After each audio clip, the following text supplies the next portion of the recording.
Hi, today I'm going to explain a project of Spring Cloud and I'm going to explain the load balancing through Ribbon.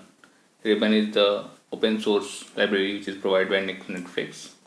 So I'm going to first create an app with 3 instances running and I'm going to call the Ribbon in my second application which I'll be making for the load balancing. And in this Ribbon service I'm going to create a load balancer, and through this load balancer I'm going to call the 3 instances which is running for the app which I have created. And third thing I will do is to redirect the 3 instances through this Ribbon service. So let's start by creating all these through Ribbon, which is provided in Eureka Netflix. And for that I will go to my Eclipse, and here I will create a Spring Starter project. Go to New, create a Spring Starter project. Here I am going to provide the name of the app. Let the name be my app. Let the group is com.sumit and the package be com.sumit.playjava. Sumit.playjava. And this is DM for Spring Cloud. So I am going to provide the ribbon. And next, first I am going to create an app. For that I am just going to provide the web, because I am just exposing the REST endpoint. So I am just providing the web dependency. So our project is now created. In this I am going to provide a REST API. For that I am just providing @REST controller, and here I am providing a get method. For that I am annotating with @get mapping.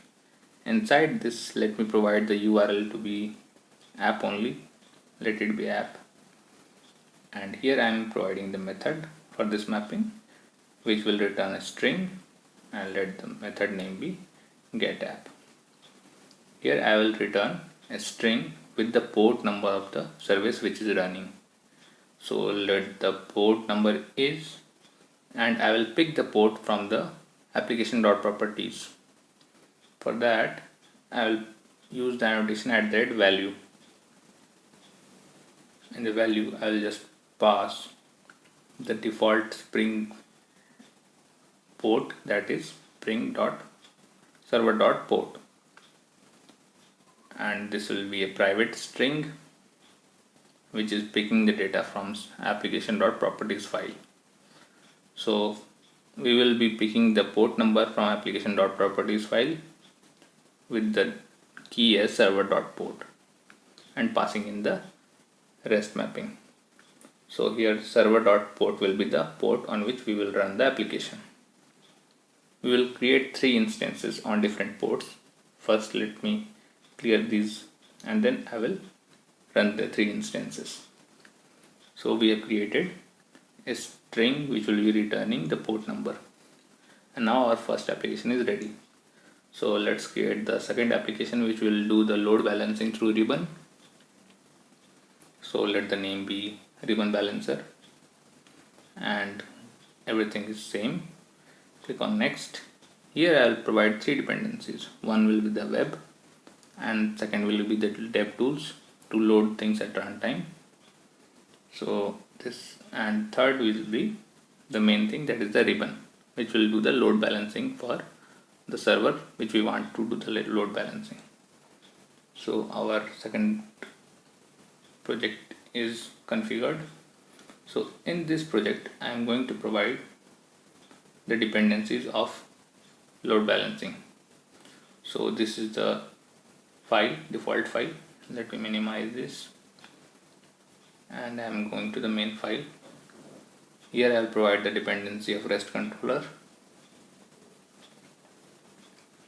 and I will also provide the ribbon dependency. For that I will use ribbon client.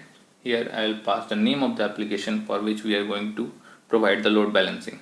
So our first application was my app, so I will provide the name as my app, that this is the application whose load balancing requires to be done, and a configuration file needs to be maintained for the load balancing through ribbon.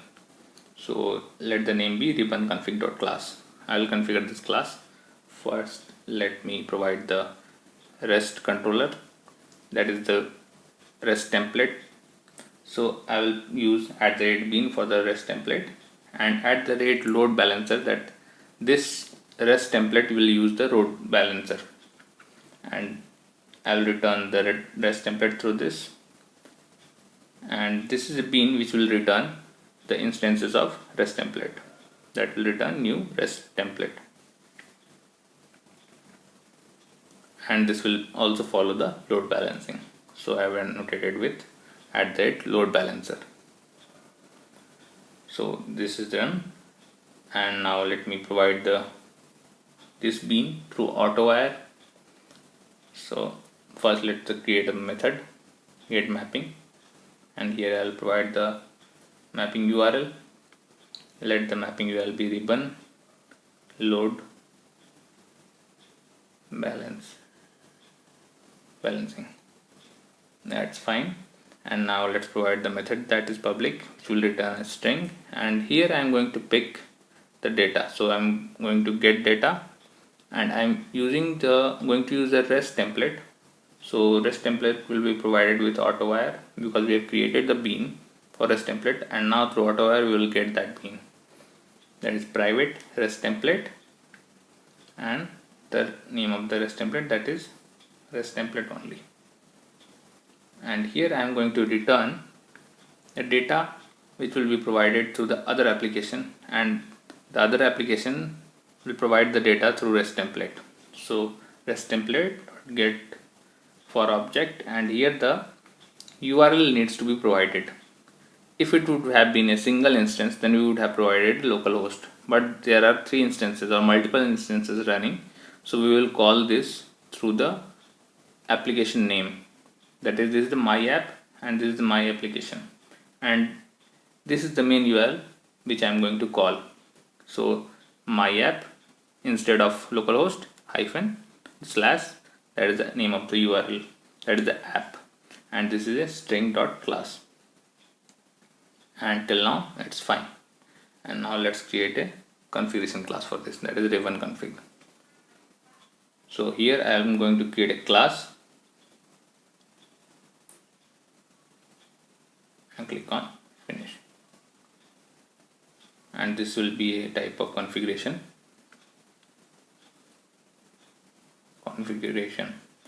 and here I am going to provide client config. So I am going to provide private iClient config, which is provided through Spring Cloud Ribbon, and bean needs to be provided for iping and irule. So public iping, and name let it be anything like get ping, and here it will return new ping URL, that's it will ping to this URL. And let me provide the irule.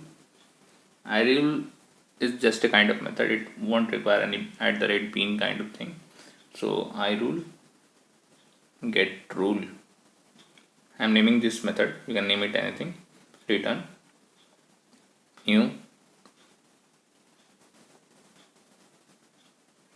weighted response time rule, like this one. So we have our client config which have iping and irule, which will call the URL through for this load balancing. So we have configured our ribbon configuration, also we have called the app through the name of the app. Now we need to provide the port on which the 3 instances will be running. For that I create this application.yml. I've changed the application.properties to yml. Here I'll provide the name of the application, that is the first application is my app, so my app I provided, and I'm going to say that ribbon, which will be a part of Eureka, it is not using the Eureka server, so I'm going to disable it, and through enable is equal to false, it will disable the Eureka. I'm just using the ribbon, and the list of server I need to provide where the first application is running.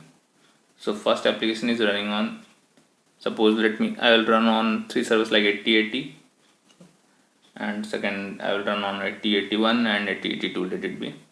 So I'll write localhost 8080, 8081 and localhost 8082. You can run more instances if you want. I'm just showing 3 here. So server list, and refresh that after how many milliseconds it will refresh the list of servers. It will check after this interval how many servers are there at regular interval. So I provided 15,000 milliseconds, and let the server port of this ribbon application be, let it provide 8888. That is the default for Spring Cloud. So we have done our ribbon configuration. We have provided the dependency in main file. So I have created this application also, and this was the initial application. I am going to run this 3 instance. That is the first step. And as you can see here, the port will be, it will printing the port by getting data from application.properties file. That is, from here it will pick the server.port and print the port number in the get mapping. So I will run the instance. First instance I am going to run at 8080. Since I have not provided the dev tools, so data will not be loaded at the runtime. So I can change the port number here only, and again run this application only, run at 8081. So second instance will be created. See, second instance is creating now, and again I will change this port number only, and I will run as, see, 8081 is here, 8082, and right click on it, run as Spring Boot application. So our 3 instances we have created. So this is the third one, and it will start running on 8082. So we have created 3 instances. As you can see these 3 instances are currently running. Now let's see what we have done. We have created the 3 instances. Now we will run the ribbon server, which will redirect us through load balancing to these 3 servers. So in this, as you can see, the 3 instances which we have created, we have provided in this, that is, this is the application which has these 3 localhost, and as you can see the main file, we have provided and called the first application not through localhost but with the name of the application.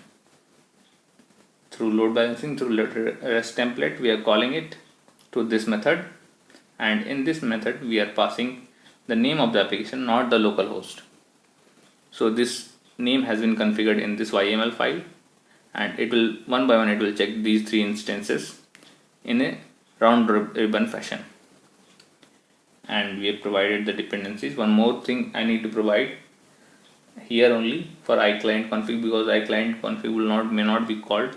So I'm going to scan the base package of iClient config at the starting of the Spring Boot application only.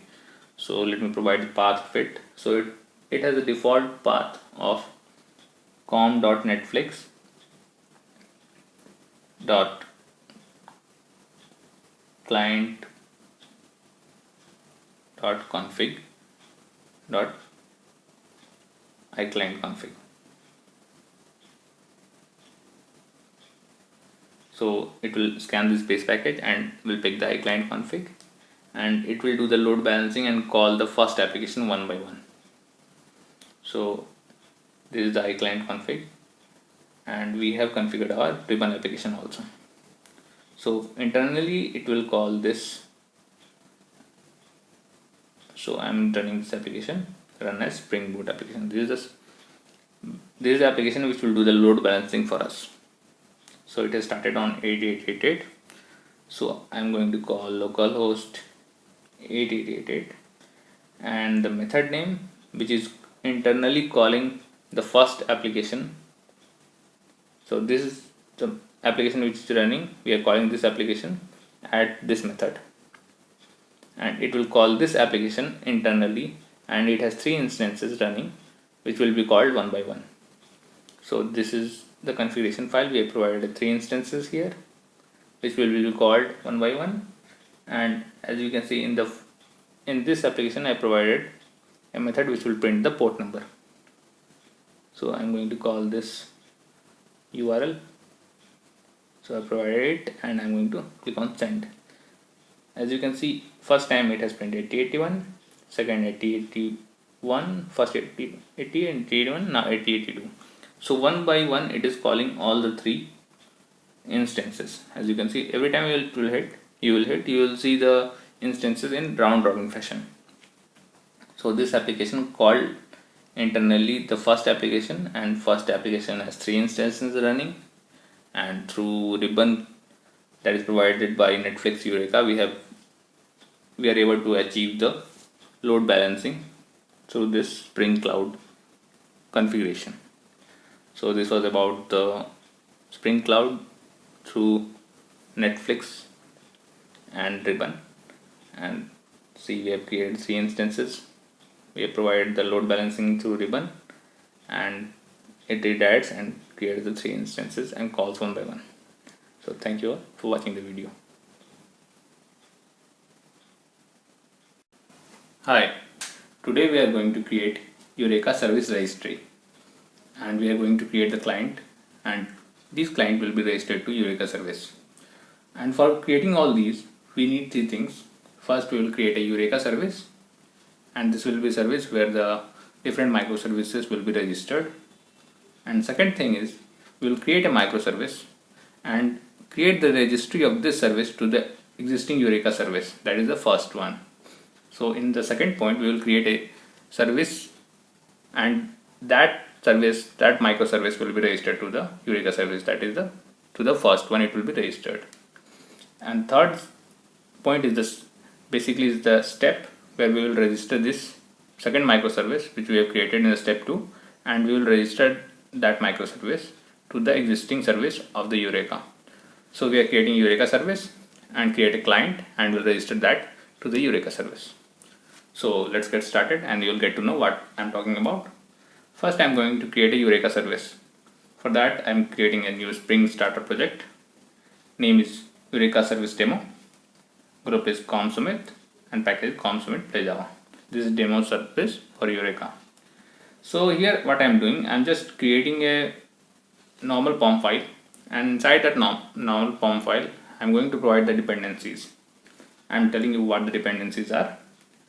Let's go to the POM file, and this is the basic version. I'm going to remove that parent version, and also I'm going to remove all the properties from this POM file, and I'm going to provide my custom POM file dependencies. And these are the dependencies which I'm going to provide in the POM file. I'll provide all these in the GitHub link in the description. So basically the compatibility issue comes in terms of Spring Cloud when you are using in terms of Eureka and other things. So I have provided a basic compatibility of 2.1.3 Spring Boot project with 2.1.1 release of Eureka server. So this has a good compatibility. So here I am creating a Eureka server. So I provide the dependency of Spring Cloud Starter Netflix Eureka server, and this is the dependency which will match with the Spring Boot version. After that, I am providing dependency management. Dependency management is provided for further updates which will be provided in the Spring Cloud. These are there. So this is a basic server where all the microservices will be registered.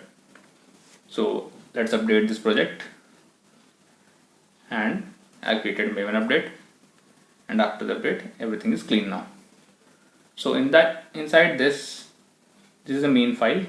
Here I will create this project as Eureka service. For creating this as Eureka service, I need to provide an annotation of enable Eureka server. So this microservice or this project will act as a Eureka server where all the different microservices will try to register at this microservice, and this is basically Eureka server. So for that, I created application.yml file. I'm not using application.properties. I'm just using application.yml where I'm providing these dependencies or these properties, you can say. And basically the port is the default port of Eureka, that 8761. Here I am not registering with Eureka, so I provided it as false. fetch registry is also false, and this is a default zone where the service will be created. So this service will be up at localhost 8761, and this will act as a default zone for other service registries. So let's start this server. So this Eureka service is going to be up now. See, it has started and started at, and see, as you can see, this unknown application is registered with it. Unknown application is nothing but this, its own application only. That is the default application in which this has been created. So when I will run this default port, that is 8761, in Eureka service will be up and running. So let's run this. As you can see, it has instances currently registered with Eureka, that is unknown. This is the default 8761 port which is running now. So we have created Eureka service. So all the services which will be registered to this service will be shown in the Eureka server at 8761 port. So let's stop this, and now I am going to create a service which will register itself with this service, this Eureka service. So let's create a microservice. So just name this as Eureka service, not the service but Eureka registry and demo. So this is a demo registry which will register itself to the Eureka service. So let's go to the next and click on finish. In this I am going to provide the dependencies. So these are the dependencies which I am going to provide in POM file. Again, I am providing all these in the GitHub link in the description, so you can check with that. As I said, there are some conflicts with versions, so I am providing a compatible version. So as you can see, everything is fine, and here I am only having Java version, but I need Cloud version also. So let me copy all these properties from the Eureka service, and now I will provide these dependencies in the properties of POM. So we are done with the configuration of POM file. So let me show you what are these. So basically these are the versions which I am going to use, Spring Cloud and Java. So this is the basic thing, that is Netflix Eureka client dependency. As you can see, this was the service. It has the dependency of Eureka but Eureka server, and which is going to register as a Eureka client, as you can see it. And I am going to use actuator and web because I am going to create a web service. So I provide the dependency of web in the registry. So, and this is the dependency management for further updates of Spring Cloud, and so that it can update time to time. So we have created our project, that is service demo and also service registry. In service registry, I am going to provide it as a client for Eureka service. So this was earlier a service, but the new project will be a client to the service. For that we will enable Eureka, but not as a service but as a client. So enable Eureka client annotation we are going to use. And as you can see, this was a service, and the second one which we have created, it is a client to that service. So enable Eureka client, and it will register itself to the previous one, that is the existing service. So for registering we need two things, that is the name of the application and the URL where it will register itself. For that we need to provide a file. File name is application.properties, or you can say application.yml. So both has their own properties. In YML you need to provide it in the YML form, in properties you need to provide in the property form. So I am going to use here bootstrap.yml. Click on finish. This file will be in the resources folder. Here I am going to provide this. Let me show you these things. Let me copy all these and provide in the YML file. As you can see, Spring application name is the name of the application which will be shown in the Eureka service. So this is the name. So let me change the name which will be shown in there. So Eureka registry demo I need to provide here. So this is the name of our application and it will be shown there, Eureka registry and demo. And let's change the port number. we can change to any number where the ports are available. Let's change it to 8181. And as you can see, service URL has a default zone. This is the same service URL where we are going to register this service. This is the same URL of Eureka service where we have this running, up and running, 8761. So we have said that, see this microservice, we are going to register you as this name and add this default zone of service URL. So it will register itself at this service of Eureka. So we are done with the creation of Eureka service, and we have created a client of that, and client will register to that Eureka service through this bootstrap.yml file. So now let's run it as Spring Boot application and also run the Eureka service so that it will go to that service, running service, and register itself there. So we have started both the applications. See, both applications are up and running. Error are coming because that service is not able to find that Eureka service. So when both of them will start, they will register, they will interact, and this client service will register itself to the Eureka service. See, it has registered. So it has found one new Eureka registered demo. This is the same name which we have provided in bootstrap.yml file. And let's go to the browser. Let me refresh this. See, after refresh, you can find this application, one more application it has discovered, and this Eureka registered demo application has registered itself to this up and running Eureka server.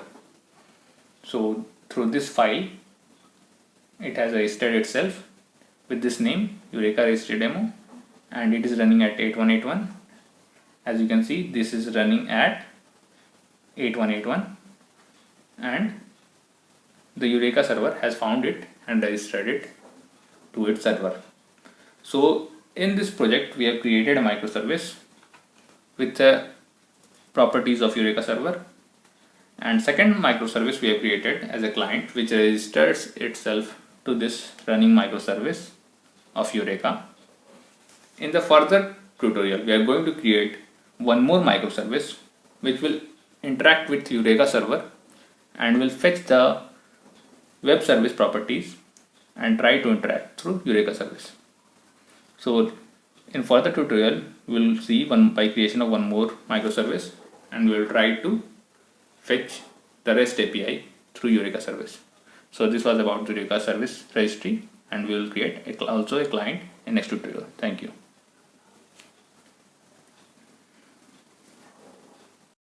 Hi, welcome to PlayJava.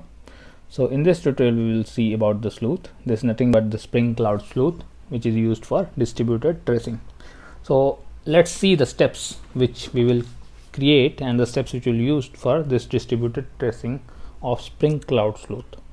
So first we will create a microservice, and this microservice will be acting as a client, and it will be there as a client and will consume the API which are provided by the server. So we'll create another microservice which will be acting as a server and exposing their endpoints, and client will be consuming that API exposed by the server. And we will check the logger. Through logger we will check the logging, and through logging we will check the span ID and the trace ID.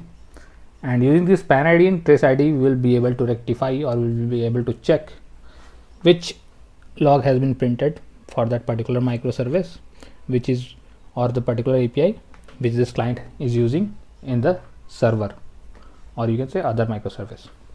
So let's see the distributed tracing. First I am going to create this is about already written. This I am going to create about the sleuth client.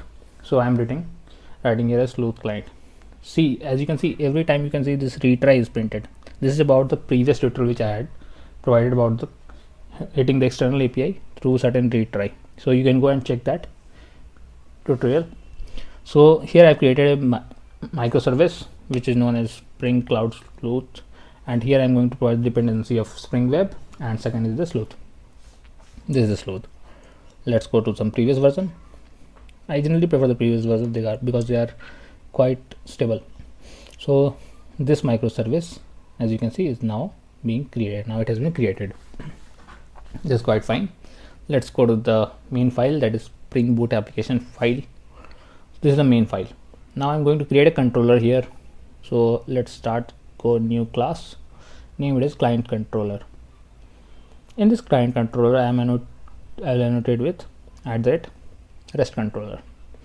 So it will mark this controller as a REST, and I will provide the request mapping with the main URL above the class. So let's provide it as a client only, because this is a client and client is going to call the server. Now I'm going to provide a get mapping. Inside the get mapping, let's provide /data. This will be a public method, and let's print the string only, which will be returned from the other microservice. So here I am going to create a REST template. Here you can see that I'm not going to use the AutoWire, but instead I'm going to directly create a REST template object. You can see this is the REST template, and I'm going to put it rt equal to new REST template. I will tell you why I have created this object instead of AutoWire. There is a misconception which I am going to show this through this demo also. So through this REST template, I am going to call the other microservice which will return a string.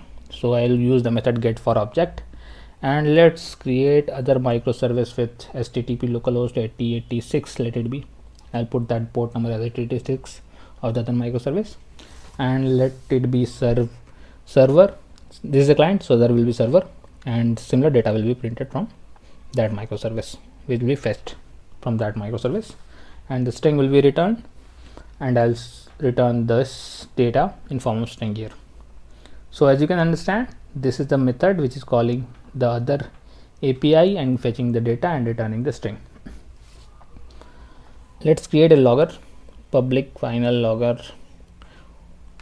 of logging, and name of the class will be provided here, class.getName. So we have created our logger, and this logging will be used for distributed tracing, that to trace that through which logger that particular API hit has been called from the other microservice. So I will write here in client project, and let me save it. So now in the application.properties, let me provide the port, server.port like 8084, somewhat like that, and I will save this. So we have created our microservice of client which is running at 8084, and this is the first step which we have done. Now I'm going to create the other microservice which will be a server and will be exposing the API endpoint which will be consumed by this microservice which we have just now created. So instead of client, I'm going to put it as a server. This will be a server only. Everything is fine. Click on next. Here also I'll require Sleuth and Spring Web. The dependency is okay. Click on finish. So you can see the other project also has been created. Now I'm going to provide a controller. So let me copy the controller part. I'll simply paste it in the new file in the server. Yes, now I'm here going to create a class. I'll call it server sleuth. Click on finish. So as you can see, I am passing this into the other package, and this has been moved to the other package of controller. So now in this controller, I am going to paste what I have copied from the other one, and I'll change the name from client to server. This client, let me remove this. This is actually server sleuth, not the controller. So we have changed the name, and I'm going to provide this name in the logger here. So I'm going to print the log data from here, and instead of calling the other class, I'll simply return a string from here, because this is server which is returning a string to the client. So data from server will be returned. So this, we have created the main controller of our server which is acting as a server, and I'm now, let me change. As you can understand, this is a logger which we have provided to print the logging details, and through this logger we can find the which log has been printed. And I also need to provide here the static. Public static final is the exact thing which we need to provide. For here also static is required for constants. So this is a class level logger, and it is going to call this server, and this server is nothing but this server here. So I need to provide here as server, and here through this API of server.data, this data will be returned to the client, and through this 8086 is the port number. I need to provide it here in this microservice in the application.properties. So I'm going to provide server.port as 8086. Now I'm gonna save. Now our server microservice is created. That is a step 2. We have created the server. Through this API I'm going to return the data, which will be returned to this microservice. Through this API we will be returning the object of string, and this will be returned to the end user. So as you can see, this is like this will be running at 8084. So we are going to hit localhost 8084 client /data. So let me hit it. Let me start the application first. So I am going to start the client one. Start a Spring Boot application. So as you can see, my project is starting and it has started. So let me scroll a little bit.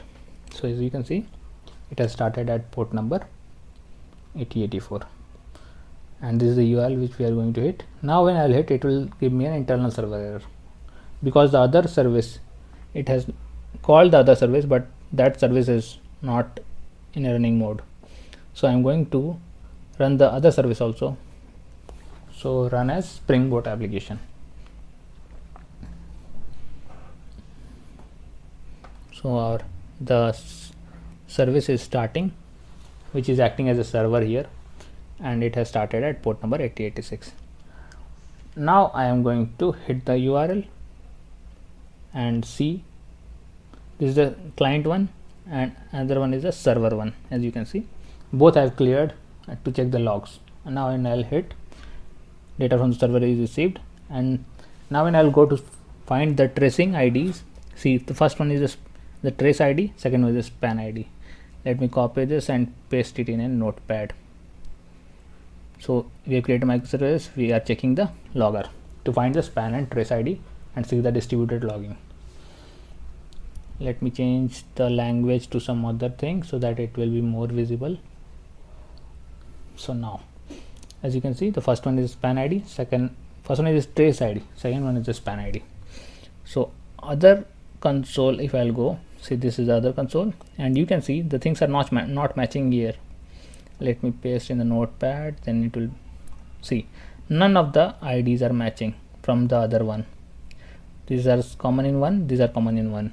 So here the things are not matching, and the reason for that is we have created our REST template, and this REST template is creating the object. It is not a part of the Spring Bean. So the Spring is not considered as a part of it, and so the Sleuth is not working in that scenario. So we need to provide the REST controller, REST template as a bean. So I am going to provide a REST template, return new REST template.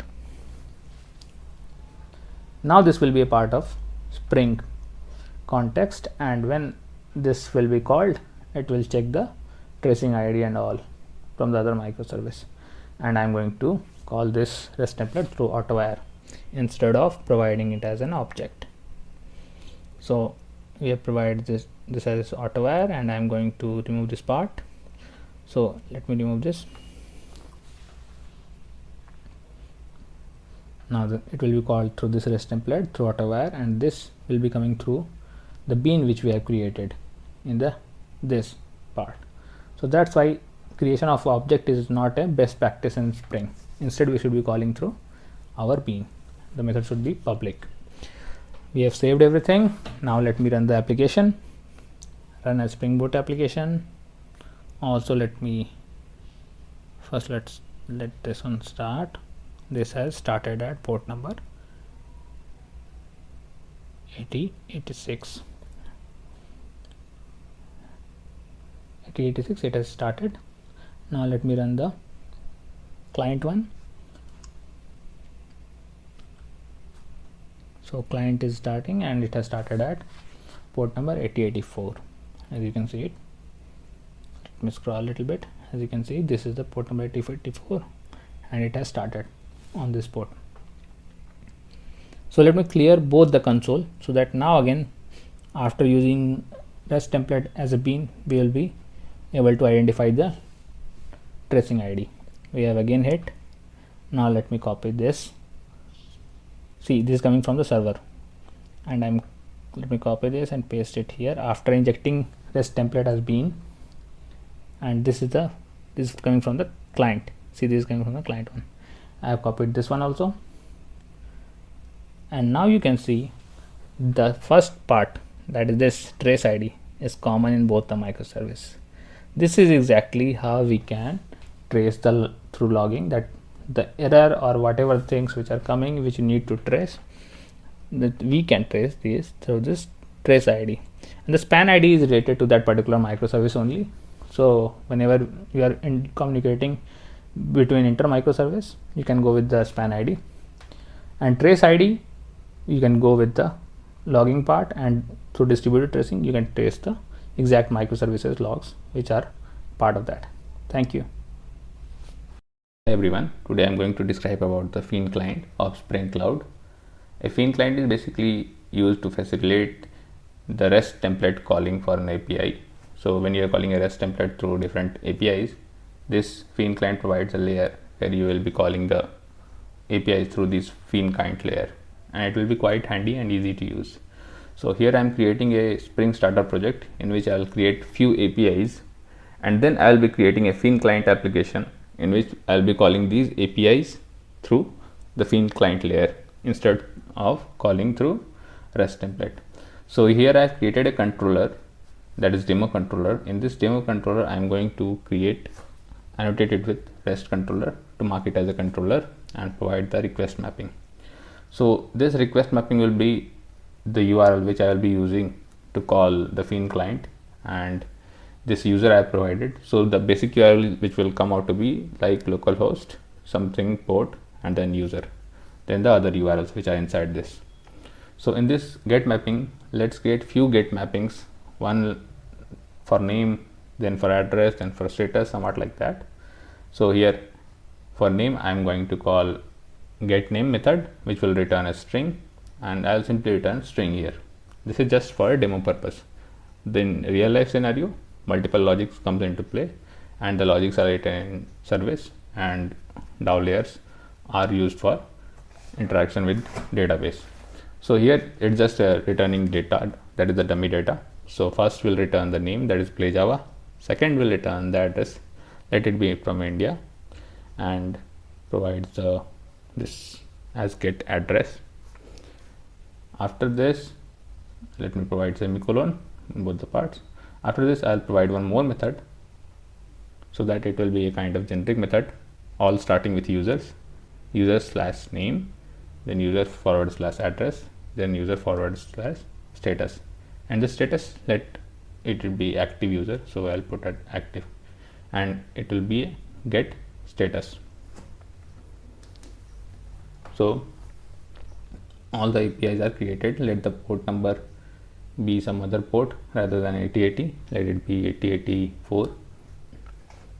So our application will start at localhost 8084, then user, then other APIs like name, address or status. So this is what we have created in our demo service application. This is a basic generic APIs which are being called through this, which will be called through this application. Now after starting, let me show you these APIs are working properly. This has started at port number 8084. Let's go to the browser. Since it's a get mapping, we can directly hit from the browser. In the browser I have it user slash name, then we are getting PlayJava, then address, then I will get India. If I go to the address part, see, this is the address, I'm getting India, and then the status is there. So after this I'll provide the status, so it will be status will be active. See, active is coming. So all the APIs are working properly. Now I will create a Feign client, and then I will show you how we can use this Feign client to override our REST template boilerplate codes and directly call to the Feign client layer. So I will name this microservice. I'll be actually creating different microservice for Feign client to provide some real life scenario where we will be calling the external APIs of the Feign client. So in this Feign client, let's provide the group name as com.feign and package also as Feign. So this is demo project for Feign client, and click on next. Here you require two dependencies. One is Spring Web and the other is Feign, Open Feign. So these are the dependencies which is provided by Spring. If I can show you the POM file of this Feign client, then you'll find the two important dependencies. One is for web, for creating the APIs, and other is for Open Feign, provided by the Spring Cloud. This is the web, this is the Spring Cloud starter Open Feign, provided by Spring Cloud package. So we have done our configuration. Now let's create a utility layer. Before utility layer, we need to enable the Feign. So for that we are going with enable Feign client annotation. Create an interface for our util service of Feign. Let the package name be feign.util, and I'll provide the Feign service util as the interface. This interface will act as a layer for calling the external APIs. For that we need to annotate with Feign client, and in this Feign client I need to provide some value that this is the Feign client and provide the name as Feign demo, and I will be calling the URL which will be the endpoint for the other APIs, that is the external APIs. So here as you can see, till user we have the common URL. After that the status, name and address is coming. If I can show you, here we had created a common URL till user, and after that name, address and status was coming. So the same thing, till user we can provide, this is the till user, and let's provide HTTP in the starting, and this is the URL which will be called for the external APIs. Inside this, just for a wrapper, we will provide 3 APIs through get mapping, and this will be just the signature, because since it's an interface, only the signature will be there, not the method body. So this is for the status, and other were name, address and status. So I'll provide first with the name, and I will simply provide the method signature, that is it will be returning string get name. That's it, and I will call it 3 times and change address and status accordingly. So this is the address, I'll provide here the address, and it will start with /, and I will change get address, and similarly I will change this name to status as it is here, and I will change it with /, status, and return the get status. So these will act as a wrapper for calling the external APIs till users, then other URLs, name, address and status.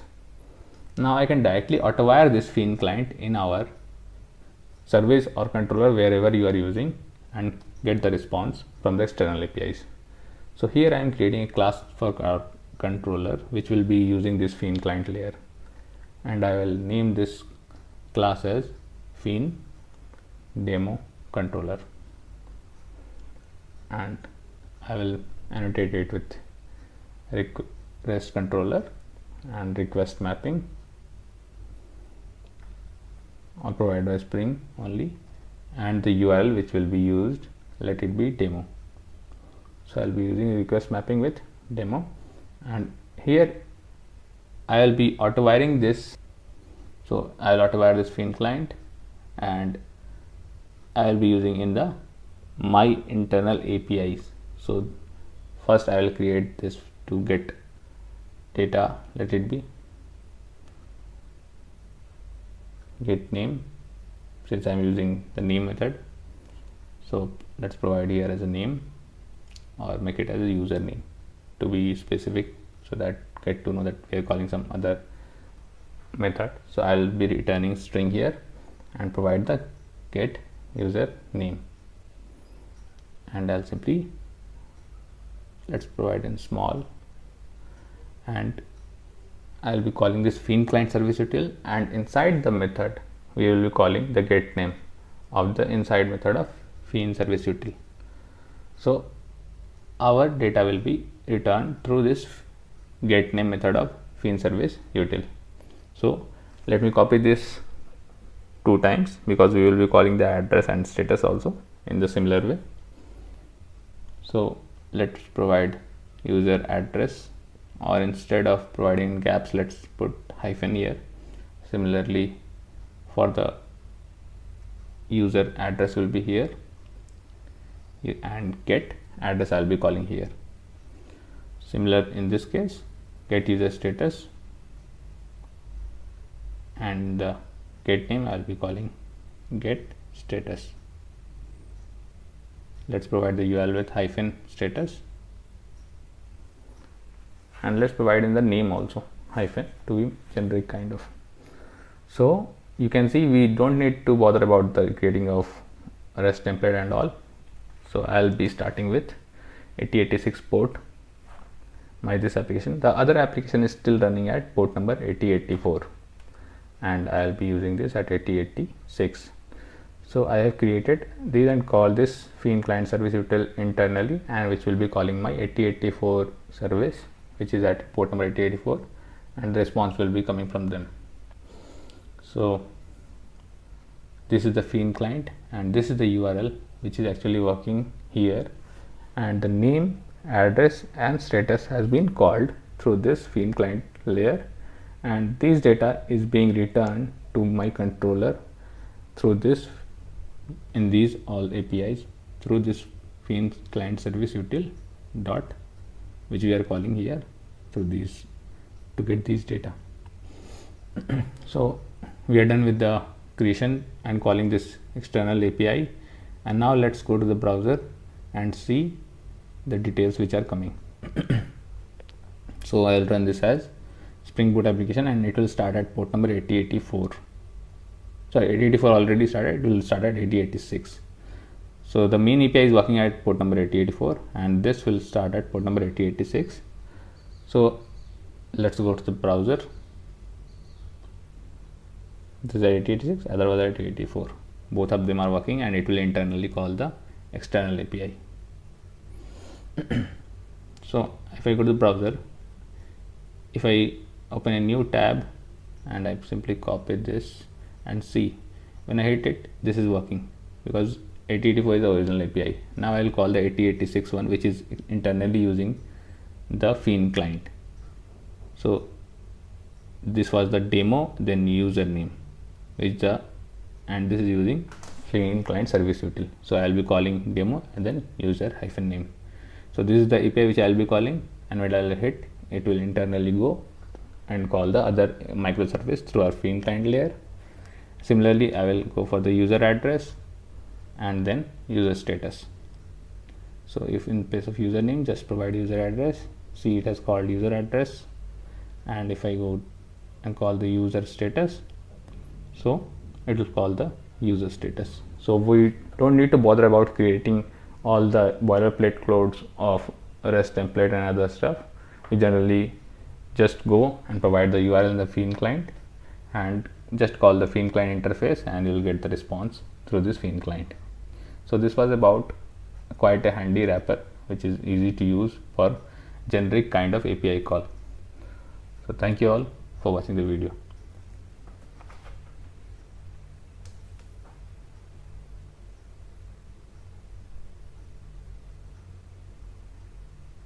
Hi everyone, in this video we will see how can we do an API redirect, or you can say redirection through an API to another URL. So here I am going to create a Spring Boot project. Let me change this name to redirection-proj, and the package name is com.sumit.playjava.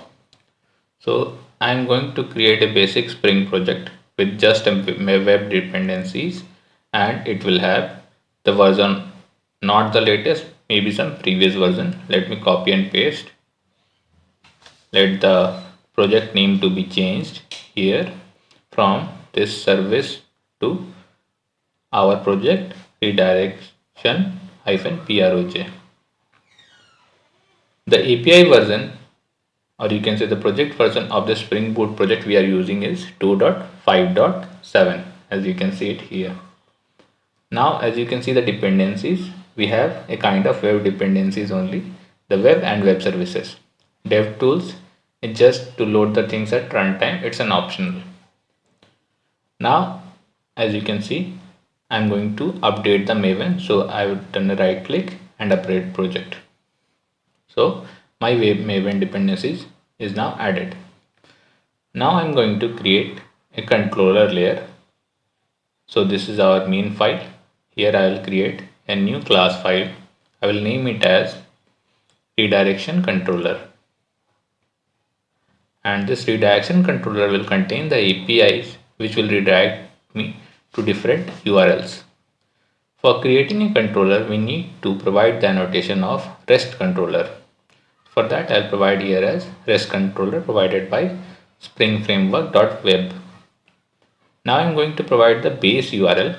For that, I need to provide request mapping. So I'll name it as request mapping, and in this request mapping, I'll provide the main URL. For now, I am putting it as -main. It will have get mapping. The API will be a type of get, that's why get mapping, and I am providing the URL as redirect. It will return the redirect view.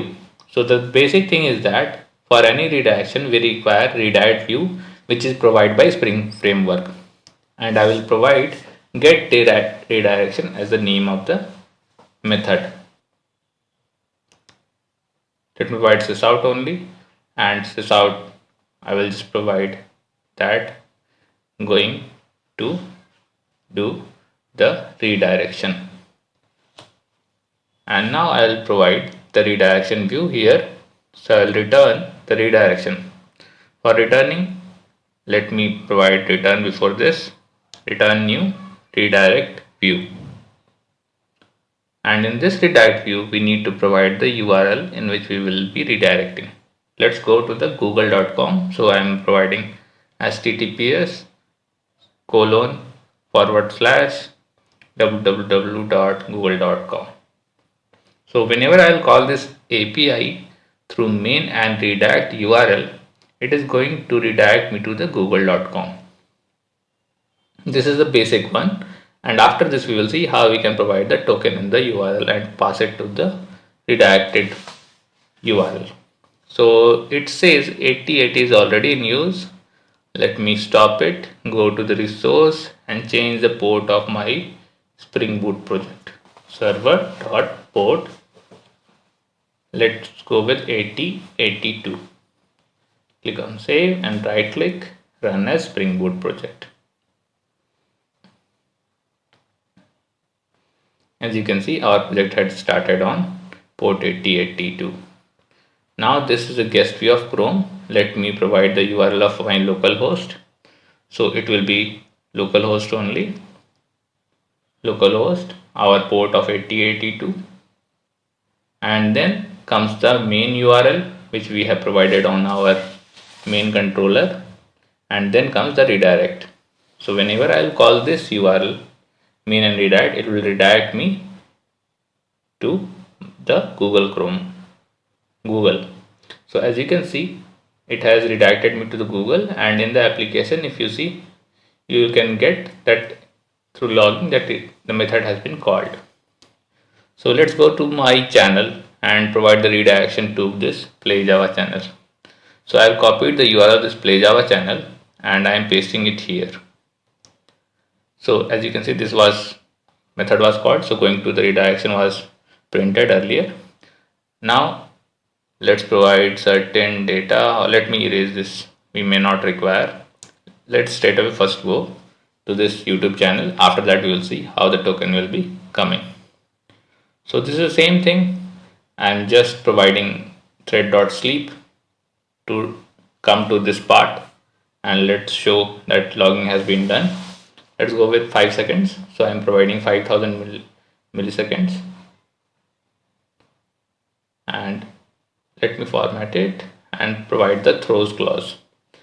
Add throws declaration of interrupted exception. Save it. So I provide DevTools, so I don't need to click on restart, it automatically restarts the project. So now in this I will type localhost 8084 8082, which we have changed to 8082, then main, then redirect.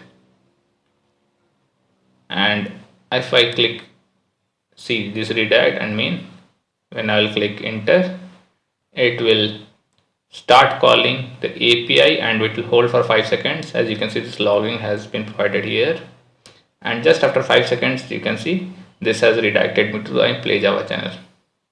Now all the related videos to the technologies and development is being provided here. So this is how you can call a redirection. Now let's go and see how we can provide the parameters in the redirected call. If you are redirecting it to some place, then you may need to provide a token or key something to validate it that it is coming from a correct path. So for that we need to provide redirect attributes, which is provided by Spring Framework, and these attributes will help in redirecting along with the attributes provided in the method. So for that, let's provide attributes, and in this attributes we will add whatever you want to add. So let's provide attributes and then add attributes, and in this add attributes I'll provide this add the key of that attribute. So let's provide channel name as PlayJava, and then provide the description. So there will be two attributes which will be provided as a query param,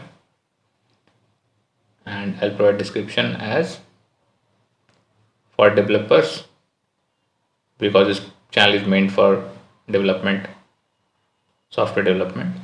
So I'm click on save. Let me clear this, and now again hit the same redirect main.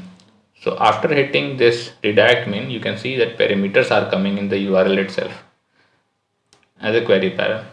So after just hitting this, as you can see, it has went to google.com with channel as PlayJava and description as for developers, the things which or the attributes which we have provided earlier. Similar way we can provide the token, generate a token from the API, and can check it from different system that this token is correct or not, and you can provide the security concern or handle security concern through these tokens in coming future or maybe in coming redirection in which you want to do a redirect. Let's provide the thread.sleep for 1 second only. If I again go and change it to localhost 8082, or just type localhost 8082, then the same main URL and then the redirect, and hit enter, you can see it has went to google.com with token which we have provided in our attribute. So in this way we can do redirection in API. Thank you for watching the video. Hi everyone, welcome to the next series of tutorial for Spring. In this tutorial, one service will be there, which will be a Spring Cloud, and internally we will be calling multiple services like server 1 and server 2. These are built upon Spring Boot application. So there will be a gateway of API. This API gateway will directly call these services internally, and the external world, whoever is calling these services, will go through this API gateway. So let's go to the coding and see how we can create an API gateway of Spring Cloud and can call the multiple services using API gateway. So here we are in the STS. We will create a Spring Boot project from here. We'll go to the file, go to the new, and go to the others Spring Starter project. One thing is that you can directly go to the browser and search for spring.starter.io and can create project from there and download it and import in your whatever ID you are using. Other way around is this way, like go to the file and create a Spring Starter project. I will create server. So I will say server A, or make it server A as a caps. And this is demo project for Spring Boot for Spring Cloud API gateway. For Spring Cloud for API gateway. click on next. I am using Java 7 version. I am using Spring Web because I'm going to create a web API and web services and DevTools. That's it. DevTools 5 because we don't need to load the Tomcat every time or restart the server every time. If I'm doing any changes, automatically it loads the Spring Boot project. We are using latest Spring Boot version. We can go with this actual released 3.1.5 and we will be using latest Java version also. And finally, we'll go to the next and finish. So if you see the project and if you see the form file, the things which we have loaded is the web dependency and web services and DevTools to load things at runtime. So these are the things which we are using. Also, if you are going with the latest Spring Boot version, you need to go with latest Java 17 because older version Java will not work. If you are having older version Java, try to change it to 2. Something for the Spring Boot version. So in this way, we have onboarded our application and let's go to the main file and here we will create a controller. So let's create a controller inside a controller package. So we'll go with controller and I will change this to server A controller. And finally, this controller will be created. We'll annotate it with REST controller. Let's go with the base URL or let's remove the base URL as of now. I will create a get mapping here. Inside this get mapping, I will create a get API and I will pass this as server A. And after this server A, I will provide public and I will return response entity. Inside this response entity, I will be returning string only just to test for the data which we are returning, and I will return get server A data, and it will return new response entity like generally we return in the Spring Boot application. And in this response entity, I will be returning a hard-coded Spring data, and I will pass hard-coded string as data received from server A, and it will return HTTP status as OK, that is 200. So this is how we have created a first server, that is server A. Second thing we require to change is the port number and the application name. So I will write server.port as 8081. So I will create the name of the service. So spring.application name, and let's provide this as server A. And so we have completed our configuration. We have created this server A in which we have started it on 8081 with this controller as server A data. Make it server A data, and this will return data received from server A. So let's create similar replica and create a new Spring Boot application. I will go to this and create another service. I will name it as server B, and this will be a server B. And after this, I will go to next. I again build the same dependency in this application. So DevTools, Web and Web Services, and I will click on next and finish. After this, similar kind of controller I require. For this only, I will copy the whole data, and in server B, I will go, and in this, I will create a package, and inside that package, I will pass this as controller, and this will be moved in the controller package. So I'll hover over this and move to this package, and similar kind of replica is made. In this is server A controller, make this server B controller. Second thing required to change it to server B, and also data received from server B. So these three things we require. We do the refactoring of name change. So what we have done till now is that we have created a server A. In this server A, we have changed the port number and application name. Similar kind of thing I will do in this application also. I will change this to server port 80. We have created server A. That is complete creation we have done. We have created the packages and the application properties we have provided 8081. Similar kind of thing we have done in server B. We have created the controller, and this controller is running on port number 8082 with server name as server B. So this is done, and now what we will be doing is the creation of Spring Cloud Gateway, in which we will onboard these two ports and the server through that API gateway. So as of now, let's create another package, and I would say Spring Starter package. So it will be a Spring Starter project, and inside this I will provide the server name as, this will be the main server, so this will be Spring API Gateway, and this will be the main API gateway which will be acting as a front end or front of the all other services. I'll click on next. Inside this we require dependency of API gateway. So you will see this is API gateway is there. We need this API gateway dependency in our project. Other things we actually don't require, because automatically the dependency is to provide the API gateway, not through any web dependency or other stuff. But let's go with the dev tools. If any changes we will do, that thing will be loaded automatically. We don't require to load the project again. I'll click on next and click on finish. This is API gateway. Inside this is the application. Other thing we don't require. We need to do the configuration on this application.properties. I would suggest change these properties to go to refactor and rename this property to application.yml. So yml file, and this yml file will be writing the configuration of actual API gateway. So I will start this server, and instead of address, let's move it to port. So I am changing this port from this to 8085, make it 8085 as of now.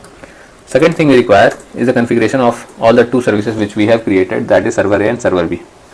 So for that I will just write Spring, and after this Spring, not in the ActiveAMQ but Cloud, and then comes the gateway. So it will become gateway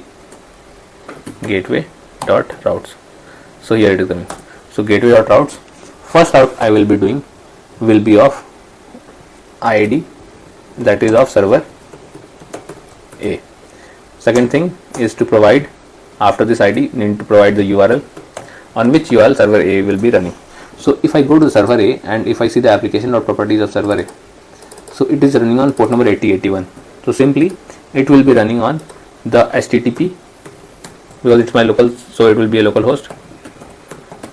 If you are onboarding on another service or on some other cloud or something, then you need to provide that URL which is actually pointing to server A. So I'll write simply 8081. Why 8081? Because 8081 is the port number of this particular server A. So same server A I provided here with port number 8081. Then comes the third part, is whether any predicates we require to pass or not. If you want to provide any predicates, then you need to provide what all paths you want this to be routed through the Spring Cloud. In this current context, I don't want any path to be blocked, so all the paths I need to pass it from here. So I'll simply write / and /. So pass all the paths, and here what we'll do, we have created for server A and we'll create it for server B. So I'll just simply paste it one more time and paste it for server B, and server B is this, and it is running on port number 8082. So I'll paste it 8082 here. Since we are allocating all the path, it is better to advise that we should go for some specific path. So I'll say server A, and this is going to be for server -B, and this will be the URL which I'll be looking for in server A and server B, at port number 82 for server B and 8081 for server A. Now comes the point that in the controller we have not specified request mapping. So let's specify the request mapping for server -A, and in the request mapping of this controller of server B, provide request mapping inside this -server -B. So what we've done is we've created server B and server B controller, server A and server A controller as a request mapping, and change the path from server A for server A and server B for server B. Server B is running at 8082, server A is running on 8081, and 8085 is the port of my API gateway. Let's minimize this part. Let's minimize this part also. Let's run this, run as Spring Boot application. So as you can see, it has started on port number 8081.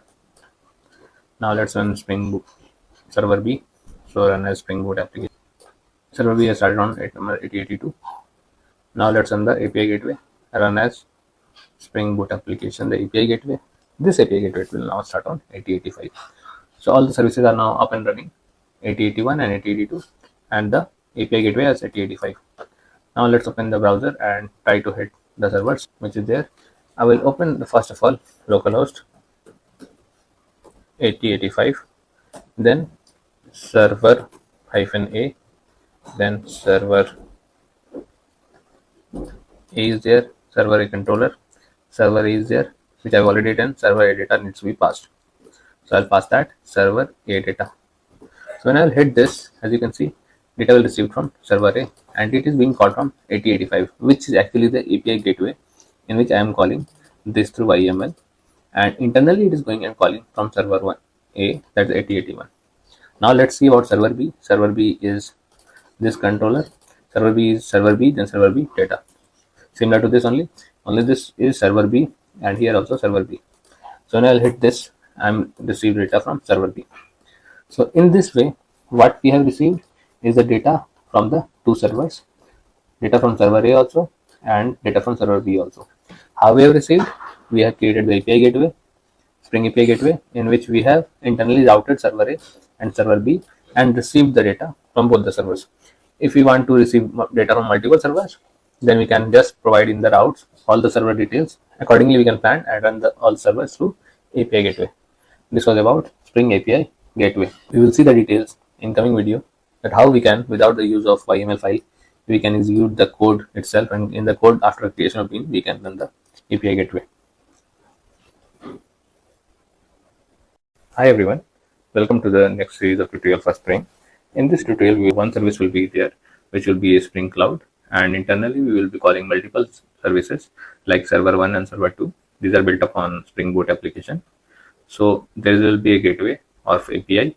This API gateway will directly call these services internally, and the external world, whoever is calling these services, will go through this API gateway. So let's go to the coding and see how we can create an API gateway of Spring Cloud and can call the multiple services using API gateway. So here we are in the STS. We will create a Spring Boot project from here. We'll go to the file, go to the new, and go to the others, Spring Starter project. One thing is that you can directly go to the browser and search for spring.starter.io and can create project from there and download it and import in your whatever ID you are using. Other way around is this way, like go to the file and create a Spring Starter project. I will create server. So I will say server A, or make it server A as a caps, and this is demo project for Spring Boot for Spring Cloud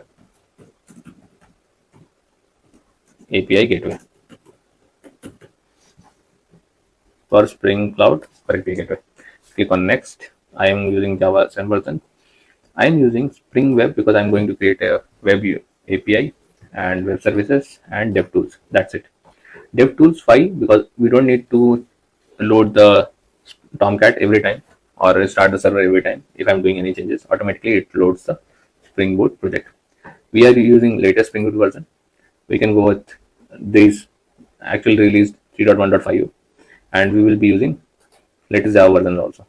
And finally, we'll go to the next and finish. So if you see the project and if you see the POM file, the things which we have loaded is the web dependency and web services and DevTools to load things at runtime. So these are the things which we are using. Also, if you are going with the latest Spring Boot version, you need to go with latest Java 17 because older version Java will not work. If you are having older version Java, try to change it to 2. something for the Spring Boot version. So in this way, we have onboarded our application, and let's go to the main file, and here we will create a controller. So let's create a controller inside a controller package. So we'll go with controller, and I will change this to server A controller. And finally, this controller will be created. We will annotate it with REST controller. Let's go with the base URL, or let's remove the base URL as of now. I will create a get mapping here.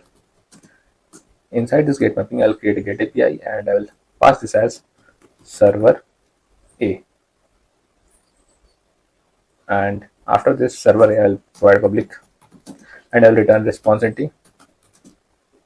Inside this response entity, I'll be returning string only just to test for the data which we are returning, and I'll return get server A data, and it will return new response entity like generally we return in the Spring Boot application.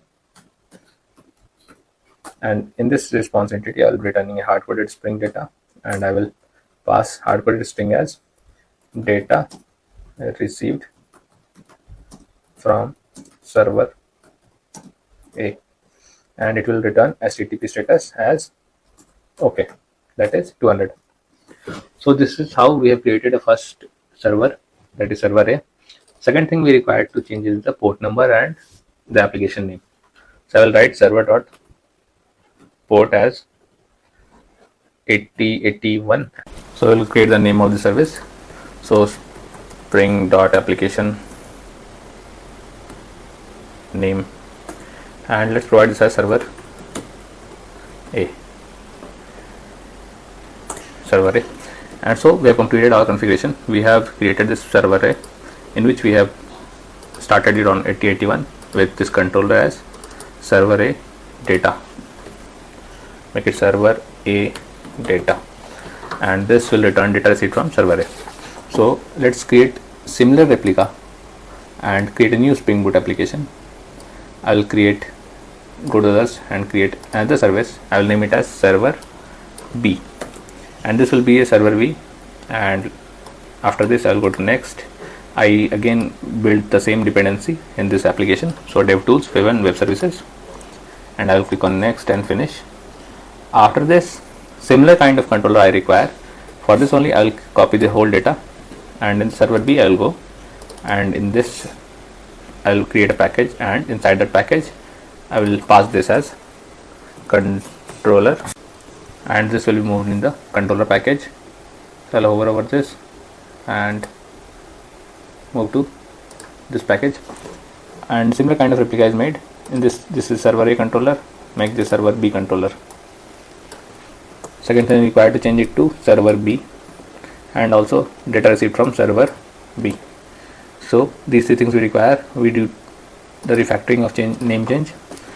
So what we have done till now is that we have created a server A. In this server A, we have changed the port number and application name. Similar kind of thing I will do in this application also. I will change this to server port 80. We have created server A. That is complete creation we have done. We have created the packages and the application properties we have provided at 8081. Similar kind of thing we have done in server B. We have created the controller, and this controller is running on port number 8082 with server name as server B. So this is done, and now what we will be doing is the creation of Spring Cloud Gateway, in which we will onboard these two ports and this server through that API gateway. So as of now, let's create another package, and I would say Spring Starter package. So it will be a Spring Starter project, and inside this I will provide the server name as, this will be the main server, so this will be Spring API Gateway, and this will be the main API gateway which will be acting as a front end or front of the all other services. I'll click on next. Inside this, we require dependency of API gateway. So you will see this is API gateway is there. We need this API gateway dependency in our project. Other things we actually don't require, because automatically the dependency is to provide the API gateway, not through any web dependency or other stuff. But let's go with the DevTools. If any changes we will do, that thing will be loaded automatically. We don't require to load the project again. I'll click on next and click on finish. This is API gateway. Inside this is the application. Other thing we don't require. We need to do the configuration on this application.properties. I would suggest change these properties to go to refactor and rename this property to application.yml. So yml file, and this yml file will be writing the configuration of actual API gateway. So I will start this server, and instead of address, let's move it to port. So I am changing this port from this to 80 85, make it 8085 as of now. Second thing we require is the configuration of all the two services which we have created, that is server A and server B. So for that I will just write Spring, and after this Spring, not in the ActiveAMQ but Cloud, and then comes the gateway. So it will become gateway dot routes. So here it is coming. So gateway dot routes. First route I will be doing will be of ID, that is of server A. Second thing is to provide, after this ID, need to provide the URL on which URL server A will be running. So if I go to server A and if I see the application or properties of server A, so it is running on port number 8081. So simply it will be running on the HTTP, because it's my local, so it will be a local host. If you are onboarding on another service or on some other cloud or something, then you need to provide that URL which is actually pointing to server A. So I'll write simply 8081. Why 8081? Because 8081 is the port number of this particular server A. So same server A I provided here with port number 8081. Then comes the third part, is whether any predicates we require to pass or not. If you want to provide any predicates, then you need to provide what all paths you want this to be routed through the Spring Cloud. In this current context, I don't want any path to be blocked. So all the paths I need to pass it from here. So I'll simply write / and /. So pass all the paths. And here what we'll do, we have created for server A and we'll create it for server B. So I'll just simply paste it one more time and paste it for server B. And server B is this, and it is running on port number 8082. So I'll paste it 8082 here. Since we are allocating all the path, it is better to advise that we should go for some specific path. So I'll say server A, and this is going to be for server -B, and this will be the URL which I'll be looking for in server A and server B at port number 82 for server B and 8081 for server A. Now comes the point that in the controller we have not specified request mapping. So let's specify the request mapping for server -A,